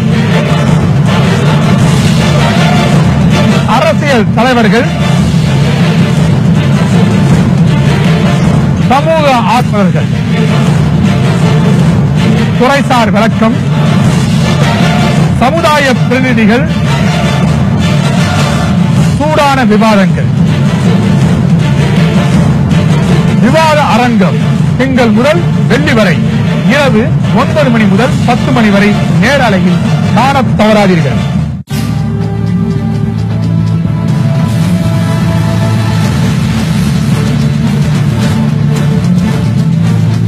நேர்முக நிகழ்ச்சி தொடர்கின்றது. அப்புறம் இன்னொரு விஷயம் சித்தாந்தத்தை மேற்கொண்டு திக திராவிட கழகம் இருந்திருக்கிறது. அவர்கள் வழிபெற்ற ஆட்சிக்கு வந்த அண்ணாவோ சரி, கருணாநிதியும் சரி, அவர் வந்து ஒரு பெரிய கொள்கை ரீதியாக பார்த்தா இந்த மறுமணம் போன்ற விஷயம், விதவை மறுமணம் போன்ற விஷயங்களை கொண்டு வந்தாலே தவிர அவர் ஜாதிய ரீதியாக மத ரீதியாக சிலைகளை உடைக்க வேண்டும், கோயிலை மூட வேண்டும் போன்ற சித்தாந்தத்தை அவர்கள் திணிக்கவில்லை ஆட்சி காலத்தில். ஆனால் வாஜ்பாய் காலத்தில் கூட இப்படி இருந்ததா எனக்கு தெரியல. மோடி காலத்திலே வந்து கொஞ்சம் அதிகப்படியாகவே RSS சித்தாந்தத்தை ஆட்சி காலத்திலே திணிக்கிறார்கள் என்று ஒரு சொல்லப்படுகிறது. அதை எப்படி பாக்குறீங்க? கண்டிப்பா திணிக்கிறாங்கன்னா இப்போ அந்த யோகாசனத்தை எல்லாரும் கற்கணுங்கிறாங்க. அந்த யோகாங்கிறதே வந்து ஒரு உடற்பயிற்சி கிடையாது. அது மதம் சார்ந்த ஒரு நம்பிக்கையில தான் செய்யறாங்க. அதுல உள்ள சொல்லக்கூடிய விஷயங்கள்லாம் ஒரு மத நம்பிக்கை சம்பந்தப்பட்ட ஒரு விஷயம் தான். அப்ப அது கம்பல்சரியா செய்யணும்ன்றத சொல்றாங்க. சரஸ்வதி வந்தனம் பாடணுங்கிறாங்க. அப்ப சரஸ்வதிங்கிறது ஒரு மதத்தினுடைய ஒரு கடவுள், கல்விக்கு கடவுள்னு வச்சுட்டு இருக்கிறாங்க. அப்படி நாங்கள் அப்படி பிரிச்சு பார்க்கல. முஸ்லீம்களுக்கு இப்படி கிடையாது. ஒவ்வொரு செக்ஷனுக்கு ஒரு கடவுள் கிடையாது, எல்லாத்துக்கும் சேர்த்து ஒரே கடவுள் தான். அப்படிங்கிற நாங்க போய் சரஸ்வதியை வந்தனம் பண்றதுங்கிறது முஸ்லீமுக்கோ புத்தருக்கோ ஒரு கிறிஸ்தவருக்கோ ஒரு சீக்கியருக்கோ அது உடன்பாடு இல்லாத விஷயம் தான். ஆனா அது கம்பல்சரி என்ன செய்யறாங்க, அதை பாடணும்னு கொண்டு வர்றாங்க. அதே மாதிரி வந்து வந்தே மாதரம் பாடணுங்கிறாங்க. வந்தே மாதரங்கிறது வந்து தேசிய கீதம் மாதிரி அதுக்கு எந்த ஒரு அந்தஸ்தும் கிடையாது. இவங்களா அப்படி சொல்லி கொண்டு வந்துட்டாங்களே தவிர இந்தியாவுடைய சட்ட பிரகாரம் வந்தே மாதரம் பாடணுங்கிறது எந்த ஒரு கிரவுண்டும் கிடையாது. சுப்ரீம் கோர்ட்ல தீர்ப்பு அளிச்சுட்டாங்க. அதை வந்து அப்படி தேசிய கீதம் ஆக்க முடியாது. வந்தே மாதரம்னா என்னன்னு கேட்டா பூமியை வணங்குறேன், இந்த மண்ணை நான் வணங்குகிறேன்னு அர்த்தம். முஸ்லீம்கள் வந்து மண்ணை வணங்க மாட்டோம், நாட்டை நேசிப்போம். அது ஒரு விஷயம். நாட்டுக்கு ஒரு ஆபத்து வந்தால் நாங்க முதலாள போய் நிற்போம், சுதந்திரத்துக்கு போராடுவோம். பாகிஸ்தான்கார வந்தாலும் அவனை எதிர்த்து நாங்க நிற்போம். அது தேசபக்தி. இந்த மண்ணை கும்பிட சொன்னா முடியாது. மண் என்னை விட மட்டம், மண்ணை நான் எது கும்பிடணும்? மனிதனை விட எல்லாம் மட்டம் நினைக்கிறது இஸ்லாத்தை பொறுத்த வரைக்கும். கல்லா இருந்தாலும் சூரியனா இருந்தாலும் சந்திரனா இருந்தாலும் எல்லாம் மனிதனுக்கு கீழே தான். மனிதனுக்கு மேல எந்த பொருளை வச்சு எங்களை வழிபட சொன்னாலும் அதை நாம் இஸ்லாமியர்கள் ஏற்றுக்கொள்ள மாட்டோம். அப்ப கோமாதா மாதிரி பூமாதாங்கிறாங்க. அந்த பூமாதாவுடைய கான்செப்ட் தான் வந்தே மாதரம்ங்கிறது. அதை சொல்லணுங்கிற மாதிரி என்ன செய்யறாங்க, அதை கொண்டு வர்றாங்க. அதனுடைய தொடர்ச்சி அந்த மாட்டுக்கருத்திக்காரெல்லாம் பாகிஸ்தானுக்கு போ இப்படிங்கிற மாதிரி எல்லாம் செய்யறாங்க, திணிக்கத்தான் செய்கிறார்கள். ஆனா அந்த திணிப்பெல்லாம் என்னத்தை ஏற்படுத்தும் என்று சொன்னால், துவக்கத்தில் அதை ரசிக்கக்கூடியவர்களே ஒரு நாளடைவுல இவர்கள் சோத்துக்கு வழி இல்லாம இருக்க அர்த்தம் பார்ப்பான் எல்லாரும். இதெல்லாம் ஒரு கட்டத்தில் ஆரம்பிக்கும்போது நல்லா தெரியும். வெகுஜன மக்களுடைய விஷயம் எப்படி இருக்குன்னு கேட்டா, விலைவாசி ஏறுது, வேலை இல்ல. 10 பேர் குடும்பத்தில் இருந்தா 2 பேர் தான் வேலை பார்க்கறான், 8 பேர் வேலை இல்லாம இருக்கிறான். அதுக்கு தீர்வு சொல்ல மாட்டேங்கிறாங்க. இந்த மாதிரி நம்மளை ஏமாத்துறாங்கன்ற ஒரு புரிதல் வரும்போது எல்லாம் அடிப்பு கொந்தளிப்பாயிரும். இது தற்காலிகமா அவங்களுக்கு ஒரு வெற்றி தர்ற மாதிரி இருக்கலாமே தவிர, நிரந்தரமான முறையில பெரிய பின்னடைவு நாட்டில் இருந்து எடுக்கிற எல்லா முடிவுகளுமே இன்னும் சொல்ல போனா உலக நாடுகளை இப்ப என்ன மாதிரி இதை கருதுவாங்க. உலக நாடுகளுடைய பார்வையில இந்தியா வந்து ஒரு வாழ தகுந்த நாடு இல்ல, தொழில் செய்வதற்கு தகுந்த ஒரு நாடு இல்ல அப்படின்னு நினைத்துக் கொண்டு அந்நிய நாட்டுடைய தொழில் நிறுவனங்கள்லாம் இங்க வருவதற்கு யோசிப்பாங்க. ஒரு உத்தரவு போட்டு மாடு கூடாதுன்னு ஆடு கூடாதுவாங்க, இந்த நாட்டில் போய் தொழில் பண்ணக்கூடாது அப்படிங்கிற மாதிரியான ஒரு கருத்து உருவாக்கம் வரும். அது போக என்னன்னு கேட்டா, ஒண்ணுமில்லாத காரணத்தை வச்சு ஈராக்ல அமெரிக்கா நுழைஞ்ச மாதிரி இந்த மாதிரி ஒரு மதத்தை திணிச்சு சிறுபான்மை மக்கள் அழிக்கிறாங்க என்பதை ஐநா வரைக்கும் கொண்டு போய் இது வந்து ஒரு தடுக்கப்பட வேண்டிய ஒரு நாடு முடிவெடுத்தாங்கன்னு வைங்க, அதை காரணம் காட்டி உள்ள கூட நுழைவோம். அந்நிய நாடுகள் வந்து அவங்களுக்கு முன்னாடி நம்ம நிக்க முடியாது. என்னதான் வல்லரசு பேசிக்கொண்டாலும் அந்த வல்லரசுகள் 5 வல்லரசுகளுக்கு முன்னாடி எல்லாம் ஈடு கொடுக்கிற அளவுக்கு எல்லாம் இந்தியா வளரல. அந்த பாகிஸ்தானுக்கு கூட ஈடு கொடுக்கலாமே தவிர ஒரு சைனாவுக்கோ அமெரிக்காவுக்கோ ஒரு ரஷ்யாவுக்கோ ஈடு கொடுக்க முடியுமா? நம்மளால முடியாது. அப்ப அவர்கள் எல்லாம் கூட்டா சேர்ந்துகிட்டு நேற்று வந்து இறங்கினாண்டு வைங்க, அழிச்சு நாசமாயிட்டு போயிருவோம். ஒரு அளவு பார்ப்பாங்க. இல்ல அவங்க என்ன பெரும்பாலும் கிறிஸ்தவ மக்களா இருப்பாங்க. அந்த மாதிரி வல்லரசா இருக்கிறவங்க எல்லாம் அவங்க பார்வையில் இன்னும் கிறிஸ்தவர்களுக்கு வாழ முடியல, நம்ம அழிக்கிறாங்க, சர்ச்சை அழிக்கிறாங்க, பாதிரியை கொளுத்துறாங்க.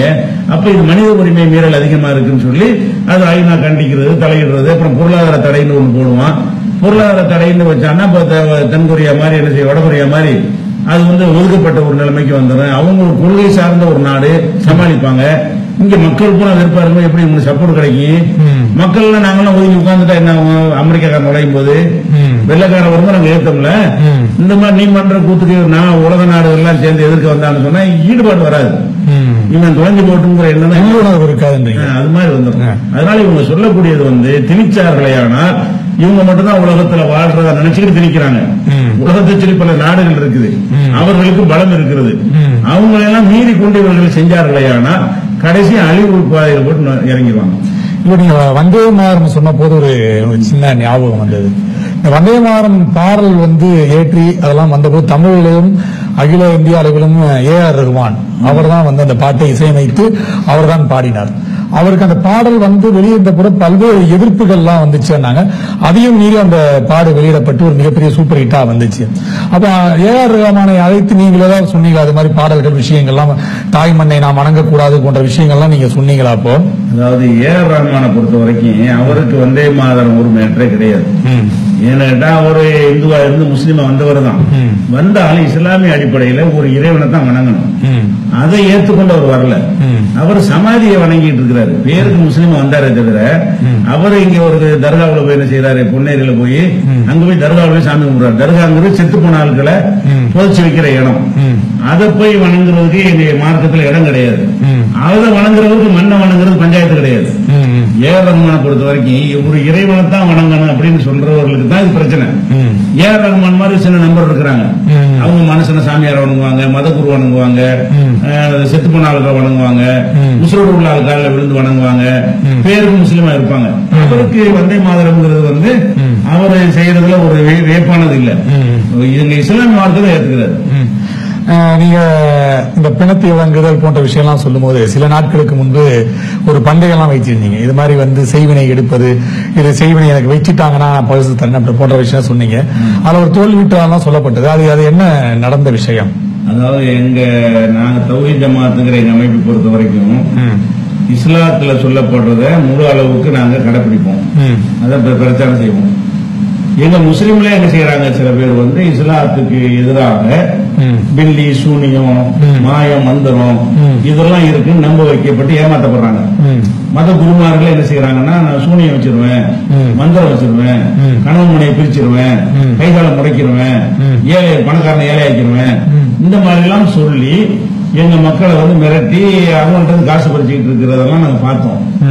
நாங்க குரானையும் நபிகள் நாயகத்து போதனையும் பார்க்கும்போது அந்த பில்லி, சூனியம், மாய மந்திரம்லாம் கிடையாதுன்னு எங்களுக்கு தெரிகிறது. அப்ப இதை தவறு என்று சொல்லி 25 வருஷமாக நாங்கள் பிரச்சாரம் பண்ணிட்டு வர்றோம். அப்ப 2 ஆண்டுக்கு முன்னாடி என்ன பண்ணோம்னு கேட்டா, இந்த பில்லி சூனியம் நம்புறீங்கல்ல, அது நிஜமாக இருக்கும் என்று சொன்னால் எனக்கு பில்லி சூனியம் வைங்க, 50 லட்சம் ரூபாய் தரும். எல்லா பக்கமும் பேனர் வச்சோம், 50 லட்சம் ரூபாய் பரிசு தருவோம், எங்களுக்கு பில்லி சூனியம் வச்சு கை கால முடக்கி காட்டுங்க, மந்திரத்துல எந்த மதத்துக்காரங்களா வேண்டாலும் சரி அதுல கலந்துக்கலாம்னு சொல்லி நம்ம ஒரு அறிவிப்பு செஞ்சோம். அப்ப அந்த அகோரி மணிகண்டர் ஒருத்தர் மனித மாமிசம் சாப்பிடக்கூடிய அகோரி, அவங்க சுடுகாட்டுல பணத்தை சாப்பிடுவாங்க. அந்த ஒரு மந்திரவாதி எங்க அக்ரிமெண்ட் எல்லாம் போட்டாரு, அது முடி வேணும், அது வேணும், என்னமோ அது மாதிரிலாம் சூனியம் செய்யறதுக்கு 40 நாள்ல நீ செத்துருவே அப்படின்றாரு. அக்ரிமெண்ட் போட்டோம். 40 நாள் பப்ளிக் மீட்டிங் போட்டு இந்த ரெண்டு பேசிட்டு இருக்கிறோம் பாருங்க.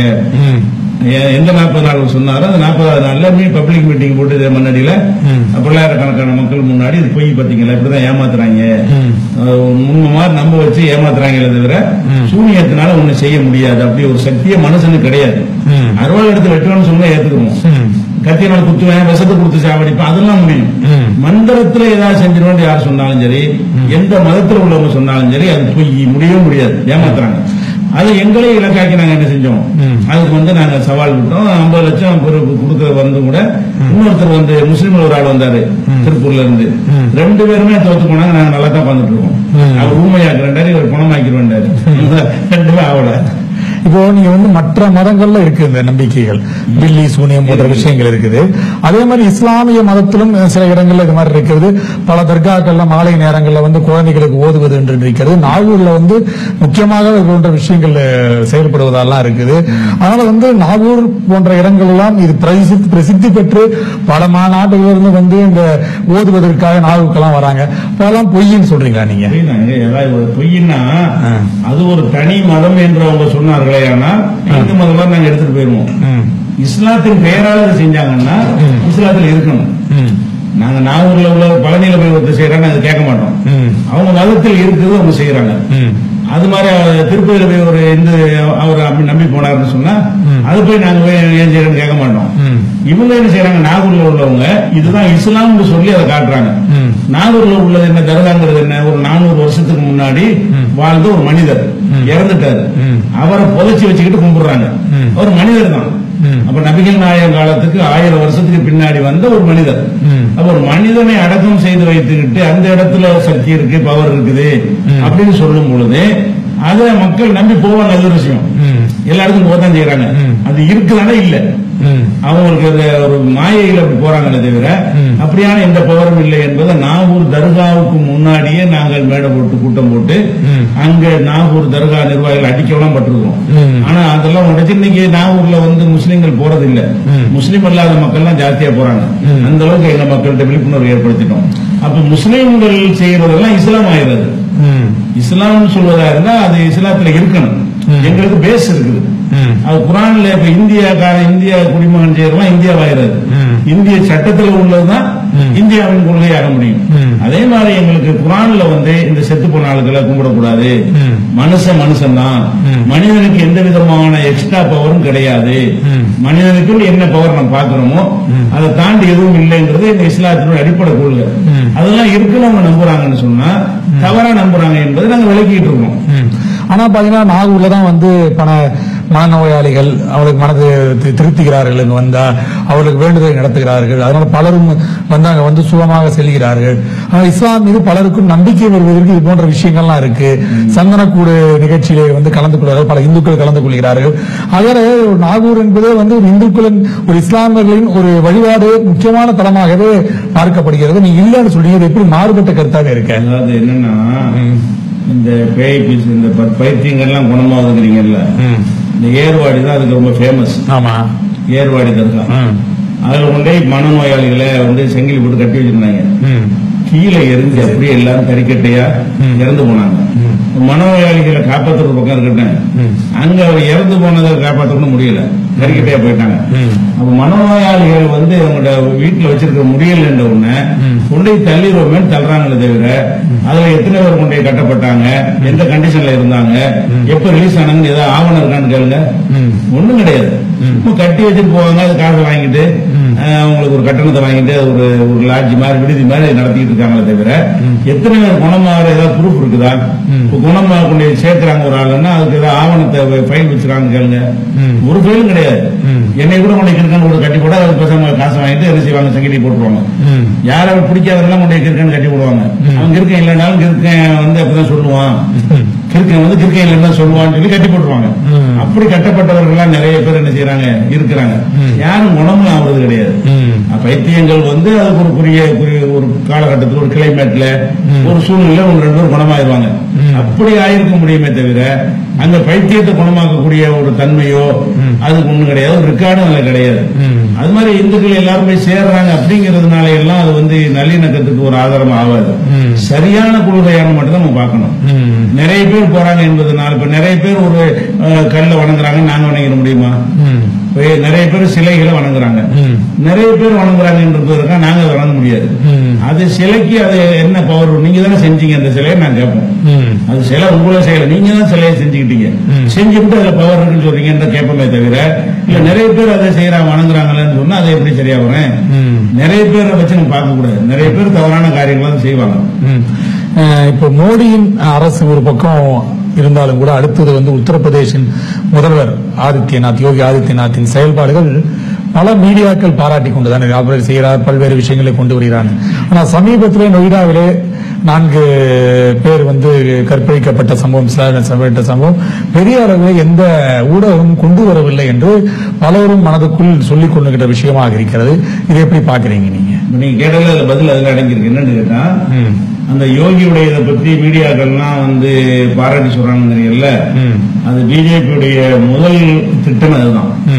முதல்ல என்ன செய்வாங்கன்னா ஒரு இமேஜை உண்டாக்குறதுக்காக வேண்டி எல்லாத்துக்கும் கட்டணம் இருக்கிறது. அதை அந்த செய்திகளை கொடுக்கறதுக்கு, அதை பரப்புறதுக்கு, அது ஒரு நியூஸா போடுவதற்கு எல்லாத்துக்குமே அதுக்கு விலை பேசி வைத்துக் கொண்டு பில்டப் கொடுப்பார்களே தவிர அவங்க சொல்றபடி எதுவுமே நடக்கிறது கிடையாது. அறிவிப்புகள் தான் வந்துகிட்டு இருக்கே தவிர இன்னும் சொல்ல போனால் ஏற்கனவே காங்கிரஸ் ஆட்சியில இந்த முலாயம் ஆட்சியில நடந்த விஷயங்கள் எல்லாம் அவங்க செஞ்ச மாதிரி எல்லாம் போட்டாங்க. அதெல்லாம் எடுத்து ஆதாரமா போட்டு என்ன செய்யறாங்க, கிழிக்கிறாங்க வட இந்திய மீடியாக்கள் ஊடகங்கள்ல. இது பழைய விஷயங்களை இவர் செஞ்சார், நீ எப்ப பரப்புறீங்கன்னு. அப்ப நீ எங்களுக்கு ஆதரவான ஒரு கருத்துருவாக்கத்தை நீ உண்டாக்கணும் அப்படின்னு ஒரு பேரம் பேசி அந்த மீடியாக்கள்ல சொல்லப்படுதே தவிர அவர் நினைக்கிற நம்மகிட்ட சொல்ற அளவுக்கு அங்க எந்த விதமான ஒரு முன்னேற்றம் கிடையாது. அதனால இந்த நோய்டாவுடைய செய்தி வரல, அதுல விளங்குறது மீடியாக்கள் அது விலை போய் தான் இருக்கிறாங்க. இதே கொண்டு வரலன்னு கேள்வி வருதுல, ஏன் கொண்டு வரலன்னு சொன்னா எங்களுக்கு பாதகமா எதையும் கொண்டு வரக்கூடாது, எங்களுக்கு சாதகமான பொய்களை பரப்பணும். இதுதான் பேரமே. பேசின பேரத்தின் அடிப்படையில தான் எவ்வளவு பெரிய கொடுமைகள் அயோக்கியத்தனங்கள் நிகழ்ந்தாலும் அது நியூஸாக ஆகாது. மோடியும் அப்படிதான் செஞ்சார். குஜராத்தில் இருக்கும் பொழுது மோடி இதே தந்திரத்தை கையாண்டாரு. அவங்களுக்கு இந்த மாதிரியான இந்த சோசியல் மீடியாக்களை கையில் எடுக்கிறது, இந்த பிரிண்டட் மீடியாக்களை கையில் எடுக்கிறது, தொலைக்காட்சிகளை கையில் எடுக்கிறது, அதுதான் வெற்றிக்குரிய வழிங்கிறத பார்முலாவை கண்டுபிடிச்சு வச்சிருக்காங்க. அதனால இப்படி வருதே தவிர இது ரொம்ப நாளைக்கு இது நீடிக்காது. அதான் இப்ப இந்த வழியை கையாளுறாங்க. இப்போ வந்து நீங்க ஒரு சொல்லுங்க, யோகி ஆதித்யநாத் வந்து என்ன செஞ்சிட்டாருன்னு சொல்லுவாங்க. அவங்க சொல்லுவாங்க பள்ளி திட்டங்கள், கல்வி மாணவர்களுக்கான சுகாதார திட்டங்கள் போன்ற பல்வேறு விஷயங்கள் அறிவித்ததாக வந்திருக்கிறது. என்ன என்ன கல்வி திட்டம் ஒண்ணு வழங்கலையே, அதை சொல்றதுதான் நமக்கு ஒண்ணுமே இல்ல, சும்மா சொல்றாங்க. என்னன்னா பையன் அகிலேஷ் யாதவ் படம் போட்டு இருந்துச்சான், அந்த பையன் வந்து அவர் கொடுத்துட்டாராம், வேற பையன் படத்தை மாற்றி கொடுக்கலையா. அது இப்பதான் அடிச்சு புதுசா வந்திருக்குது, அதே லாஸ் பண்றது என்பதற்காக வேண்டி அந்த பையன் கொடுத்தாரு. அடுத்த வருஷம் யார் படத்தை போடுறாருன்னு பார்த்தா அது முடிவு எடுக்கணும். இதுதான் பெரிய சாதனையா இது மாதிரிதான் செய்வாங்க. ஏற்கனவே உள்ள ஒரு தொடர்ச்சி இருக்குமே, ஆனால் அந்த பாட புத்தகத்தை அப்படித்தான் கொடுப்பாங்க, அதை மாற்றிலாம் கொடுக்க மாட்டாங்க. அரசு அதிகாரிகளை போய் பார்ப்பது, அலுவலகங்களை வந்து அவரை செக் பண்ணுவது, பணிபுரியாத நடவடிக்கை எடுப்பது போன்ற விஷயங்கள்லாம் செய்து விடதான் சொல்லிட்டு இருக்காங்க இல்லையா. எல்லாரும் முதல்ல ஆட்சிக்கு வந்தோம்னு ஆரம்பத்தில் எல்லாரும் செய்வாங்க. எல்லாரும் இதே வேலையை செஞ்சிருக்காங்க. எம்ஜிஆர் எடுத்துட்டு அதே மாதிரி செஞ்சாரு, ஜெயலலிதா அது மாதிரிலாம் பண்ணிருக்காங்க. இது அகிலேஷ் யாதவ் கூட அது மாதிரி தான் பண்ணாரு. ஆட்சிக்கு வந்தவுடன் அங்க ரேஷன் கடைக்கு சோதனை பண்ணாரு, மந்திரி பண்ணாரு வரும். இதெல்லாம் ஒரு 6 மாசத்துக்கு, அதுக்கப்புறம் இருக்காது, அவ்வளவுதான்.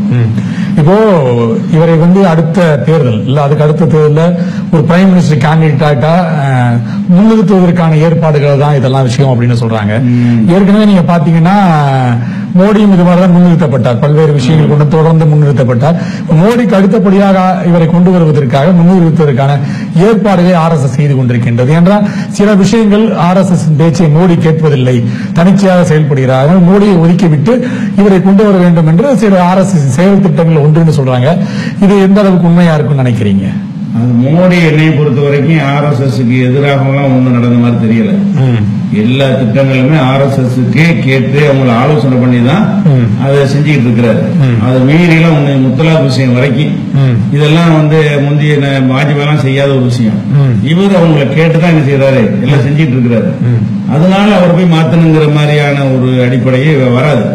ரெண்டாவது வந்து இவர் RSSல இருந்து பேசிக்கல வந்தவர் இல்ல யோகி. மோடி RSSல இருந்து சின்ன வயசுல இருந்து வந்தவர். இவர் தனி டிராக்ல வந்த ஒரு சாமியார். இவர் வந்து RSS வந்து இவர் வளர்ந்து அவரா இவரான்னு பார்த்தா மோடி தான் தேர்ந்தெடுப்பாங்க. ஆனா இவர் நினைக்கலாம் யோகி என்ன செய்யலாம்னா மோடி ஸ்டைல்ல போய் நமக்கென்று ஒரு கூட்டத்தை உண்டாக்கி கொண்டு அவர் உண்டாக்கி ஜெயிச்சு காட்டுறார். ஊபியில தேர்தலையும் போட்டிக்கிடாம அவர் இவர் வருவார்னு யார் கற்பனை கூட பண்ணாம இருக்கும்போது அத்தனை எம்எல்ஏக்களும் இவரைத்தான் சொல்ற அளவுக்கு மோடிக்கு அமித்ஷாவுக்கு எதுவும் சொல்ல முடியாத அளவுக்கு ஊபியை வந்து கையில் எடுத்துட்டாரு. அந்த மாதிரி எடுக்க முடியுங்கிற நமக்கு ஏழுன்னு அவர் நினைக்கிறார். அவர் வேண்டாம் மோடிக்கு போட்டியாக அவரா வரலாம். RSS நிறுத்துறாங்கன்னு சொல்ல முடியாது. அவர் காயை வந்து அந்த மாதிரி நகர்த்துறாரு. மோடியை விட அழகா இவருக்கு அதிகமா பில்டப் கொடுக்குற அளவுக்கு வேலைகளை செஞ்சுட்டு இருக்கிறாரு. அடுத்த தேர்தல் நேரத்தில் அப்படி வர வாய்ப்பு இருக்கிறது. வந்தா ஊபி தான் எல்லாத்தையும் தீர்மானிக்கக்கூடியதா இருக்கிறதுனால இவர் ஜெயிக்கவும் வாய்ப்பு இருக்குது. அந்த இதுல மோடியா யோகியான்ற கேள்வி வரும்பொழுது இவர்கள் ஊங்குறது கூட வாய்ப்பு இருக்கு அந்த கட்சியில. அதே மாதிரி பாத்தீங்கன்னா இப்ப முத்தலாக் விஷயம் சில நாட்களுக்கு முன் திடீர்னு பூதாகரமாக கிளம்புகிறது, அப்புறம் அமைதியாகி விடுகிறது, திருப்பி நீதிமன்றங்கள் சில விஷயங்களை சொல்றது. இப்ப கூட பெண்களுக்கு வந்து விவாகரத்து செய்வதற்கான செயல்பாடெல்லாம் இறங்க வேண்டும் என்று நீதிமன்றம் சொன்னதாக கூட சொல்லப்பட்டது. ஆனா இஸ்லாமியர்கள் சொல்லும் போது இது கூடாது என்ற முறை ஏற்கனவே இருந்த விஷயம்தான். இது பெண்களுக்கு என்று சொல்வது ஒரு நகைப்புக்குற விஷயமா இருக்குன்றாங்க. நீங்க எப்படி பாக்குறீங்க இதை? அதான் முதல் விஷயம் என்னன்னாங்க, இந்த 3 தலாக் முத்தலாக்குன்னா 3 தலாக் அப்படிங்கிற மேட்டர் இருக்குல்ல, இது வந்து விவாகரத்திலேயே சிறந்த விவாகரத்து சட்டம் இதுவா தான் இருக்க முடியும். இப்ப கோர்ட்ல விவாகரத்து வாங்குறான்னு வைங்களேன், டைவர்ஸ் பண்ணி விட்டான்னா அதோட முடிஞ்சிருச்சு கதை. இவங்க கணவன் இல்ல, அவங்க மனைவி இல்லைன்னு ஆயிரும். இஸ்லாம் சொல்லக்கூடிய விவாகரத்து என்னன்னு கேட்டா, கணவன் மனைவி பிரச்சனை வருதா சேர்த்து வைக்கிறதுக்குரிய எல்லா முயற்சியும் பண்ணணும். ஜமாத்தார்கள் எதுக்குமே சரி வராது, அப்படி வரத்தான் செய்யும். ஏன்னா அவங்க வந்து ரத்த சம்பந்தம் கிடையாது, அவங்களா சேர்ந்துகிட்டது தானே. அவங்களுக்குள்ள எத்தனை எதிர்பார்ப்புகள் இருக்கும். ஏதாவது வரும் பொழுது கணவனுக்கு மனைவி வேணான்னு தோணும், மனைவிக்கு கணவன் வேணான்னு தோணும். எந்த ஒரு காம்ப்ரமைஸ் பண்ணாலும் சரி வராத நிலை வரும். அப்படி வரும்போது விவாகரத்துன்னு ஒருத்தன் செஞ்சுட்டான்னு சொன்னா அதோட எல்லாம் முடிஞ்சிடாது. விவாகரத்துன்னு செஞ்ச பிறகு 3 மாதவிடாய் காலம், 3 மாசம் வச்சுக்கிறேன். அந்த 3 மாசத்துக்குள்ள மனைவியை சேர்த்துக்கலாம்.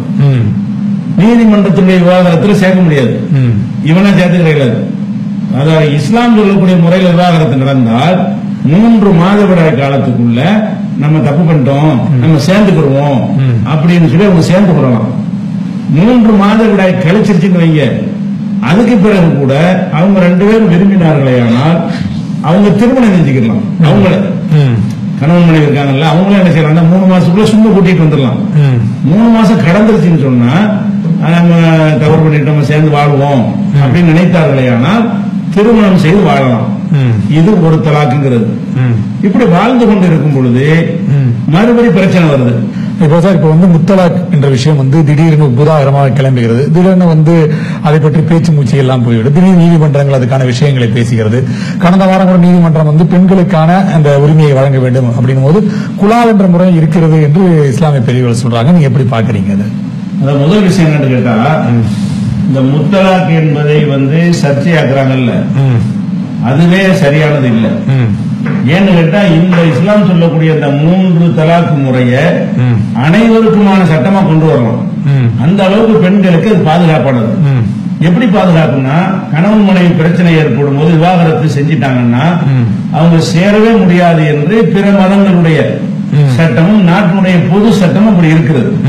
இஸ்லாத்தில் ஒரு விவாகரத்து செய்துட்டாருன்னு சொன்னா 3 மாதவிடாய் காலம், அந்த பெண்ணுக்கு 3 மாதவிடாய் முடிகிறதுக்குள்ள திரும்ப சேர்ந்து கொள்ளலாம். அப்ப அந்த விவாகரத்து செஞ்சதை அவர்களும் ரத்து செஞ்சுக்கலாம் 2 பேருமே. எந்த நீதிமன்றத்தை அணுக தேவையில்லை. 3 மாதம் கடந்து விட்டது என்று சொன்னால் 5 வருஷம் கூட ஆகலாம். அவங்க 2 பேரும் பேசி அவங்களே திருமணம் செஞ்சுக்கலாம். புது கல்யாணம் பண்ற மாதிரி அவங்க தனக்குள்ள என்ன செய்யலாம், திருமணம் செய்து கொண்டு வாழலாம். இது ஒரு விவாகரத்து. இப்படி வாழ்ந்து கொண்டிருக்கும் பொழுது மறுபடி பிரச்சனை வருதுன்னு வைங்க, மறுபடி 2வது தலாக்குங்கிறது ஒரு நேரத்தில் சொல்றது இஸ்லாத்துல இல்ல.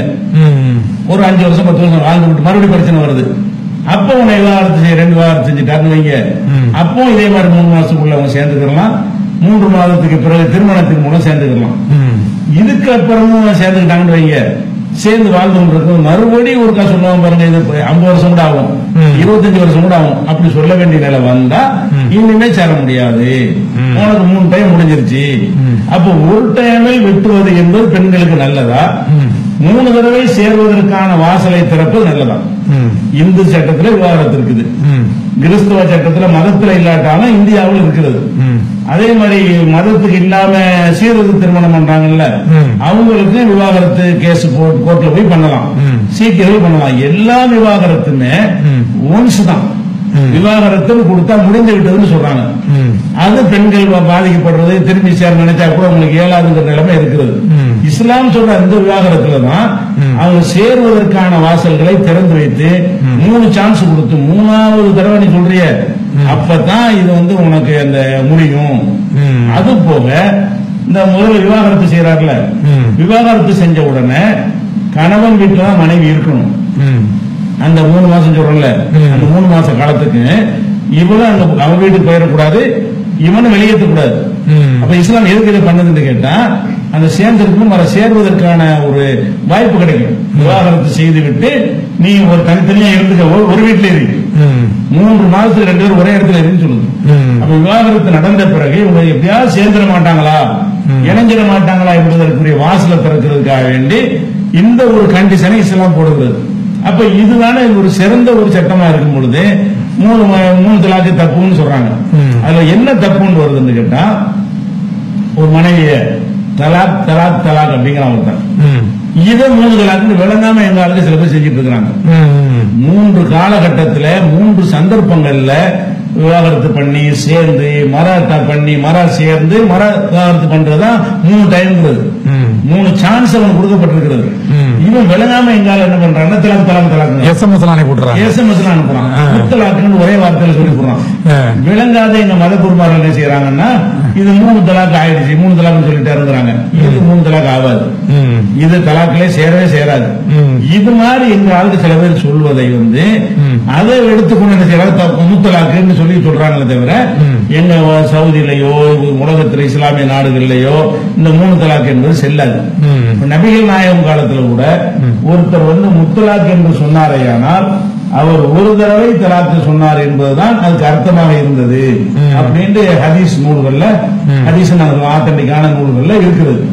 அப்ப இந்த விஷயத்த நாங்க முஸ்லிம்களே நாங்க தவறுன்னு சொல்லிட்டு இருக்கோம். எங்கள்ல சில பேர் அறியாமையில செய்யறது என்ன செய்யறாங்கன்னு கேட்டா, அதை மட்டும் பூதாகரமாக்கி செய்யறாங்க. 3 தலாக் என்று இப்ப நாங்க சொல்லக்கூடிய இந்த முறைய எல்லா மக்களுக்குமானதை கொண்டு வந்தா அது பெண்களுக்கு பாதுகாப்பா, ஒரே வெட்டி முறைக்கு பாதுகாப்பா. கோபத்துல விவகாரம் செய்யத்தான் செய்வான், செஞ்சு விட்டு யோசிக்கத்தான் செய்வான். ஆனா இருந்தாலும் பெண்ணா இருந்தாலும் அவங்க சேர்வதற்கான வாசலை திறந்து வைக்கிறது தானே சிறந்ததா இருக்கும். அது விவாகரத்தை வேணும்னு யாராவது சொல்றாங்களா? அது சொல்ல முடியாது. அதுக்குரிய காரணங்கள் வந்தா செஞ்சுதான் ஆகணும், வேற வழி இல்லாத ஒண்ணு இல்லைன்னு எங்கேயுமே எந்த நாட்டிலையும் கிடையாது. உலகத்துல எந்த ஒரு நாட்டிலையும் கணவன் மனைவி விவாகரத்து செய்யக்கூடாது எல்லாரும் ஒத்துக்கிறாங்க. விவாகரத்து வேணும்னு சொல்றீங்கல்ல, அந்த வேணுங்கிற விவாகரத்தை இஸ்லாம் எப்படி இருக்குன்னா இன்னும் கொஞ்சம் பெண்களுக்கு கருணை காட்டி 3 சான்ஸ் கொடுத்து அங்கே அவனை இருக்க வச்சு சேருவதற்குரிய எல்லா விதமான வாசலையும் திறந்து வச்சுக்கிட்டு அது 3வது தடவை நீ விவாகரத்து சரியில்ல, ஏற்கனவே விவாகரத்து பண்ணி சேர்ந்துக்கிட்ட, மறுபடியும் விவாகரத்து பண்ணி சேர்ந்துக்கிட்ட, மறுபடியும் விவாகரத்து பண்ணல சேராத. இது எந்த வகையில மற்ற விவாகரத்தோட எப்படி கெட்டது?